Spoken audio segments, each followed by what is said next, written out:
Hotel Stanley की कहानी। ये होटल ईस्टर पार्क यूएसए में 1909 में बनाया गया था। ये होटल शहर की आबादी से थोड़ा दूर पहाड़ों की खूबसूरती के बीच में बनाया गया था, पर आज इसे सिर्फ इसकी बनावट के लिए ही नहीं पर पैरानॉर्मल एक्टिविटीज़ के लिए भी जाना जाता है।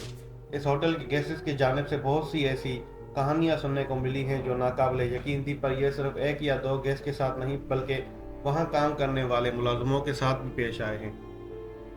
और इतनी सारे वाकयात पैरानॉर्मल एक्टिविटीज़ के होने के बाद इसको हंटेड करार दे दिया गया था। इस होटल के बारे में जो बातें फेमस हैं उनमें सबसे पहले आता है द गोस्ट पियानो प्लेयर। ये कहा जाता है कि इस होटल के म्यूज़िक रूम में अक्सर पियानो बजने की आवाज़ें आती हैं जबकि म्यूज़िक रूम में कोई भी मौजूद नहीं होता, और यहाँ तक कि पियानो की कीज प्रेस होती हैं, म्यूज़िक निकलता है, लेकिन बजाने वाले हाथ किसी को नज़र नहीं आते।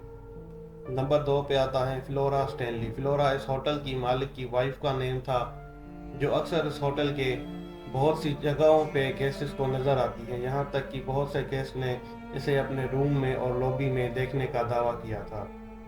नंबर 3 पे आता है चिल्ड्रेन लाफ्टर, बच्चों के हंसने की आवाज़। बहुत से गेस्ट को यहाँ हॉल से बच्चों के हंसने की खेलने की आवाज़ें आती हैं जबकि वहाँ कोई भी बच्चा मौजूद नहीं होता। और एक कहानी ये भी फेमस है कि यहाँ पे होटल बनने से पहले एक बच्चों का प्ले ग्राउंड था जिसे तोड़कर बाद में इस होटल को बनाया गया। पे आता है मूविंग ऑब्जेक्ट्स। इस होटल में लोगों को अपनी चीज़ें, फर्नीचर हिलता हुआ नजर आता है। यहाँ तक कि गेस्ट अगर कोई चीज़ एक जगह रखते तो उसे वहाँ पे दोबारा नहीं पाता था और कहीं और से उसे वो अपनी चीज़ मिलती थी। नंबर 5 पे आता है रूम नंबर 217। यह इस होटल का सबसे हॉन्टेड रूम जाना जाता है, और इस रूम के बारे में कहा जाता है कि इसी रूम में बैठकर स्टीफन किंग को द नोवेल शाइनिंग लिखने का ख्याल आया था।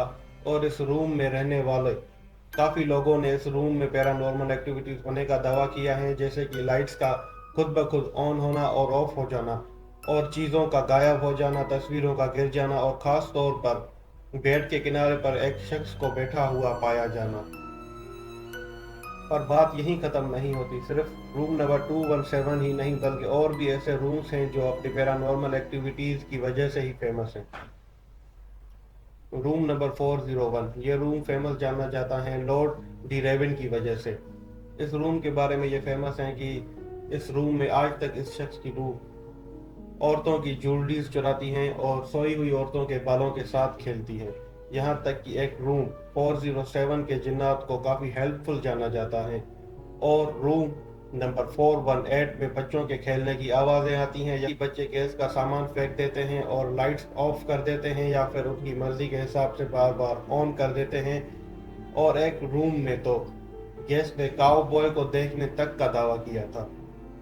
और इन सब में से फेमस है रूम नंबर 217। इस रूम के बारे में ये कहा जाता है कि ये 1911 में इस रूम में एक सफाई करने वाली औरत की डेथ हो गई थी, और वो औरत आज भी इस रूम का ख्याल रखती हैं और इसी रूम में रहती हैं। इतना सब होने के बावजूद भी इस होटल में लोग बुकिंग करवाते हैं, और ख़ास तौर पर एडवेंचर के शौकीन लोग या फिर पैरानॉर्मल एक्टिविटीज़ को कवर अप करने वाले शोज़ इस रूम की खास तौर पर बुकिंग करवाते रहते हैं। तो ये थी कहानी हॉन्टेड होटल स्टैनली की। हकीकत क्या है सिर्फ अल्लाह ताला ही बेहतर जानते हैं। मैं मिलूंगा आपसे नेक्स्ट वीडियो में, तब तक के लिए अल्लाह हाफिज़।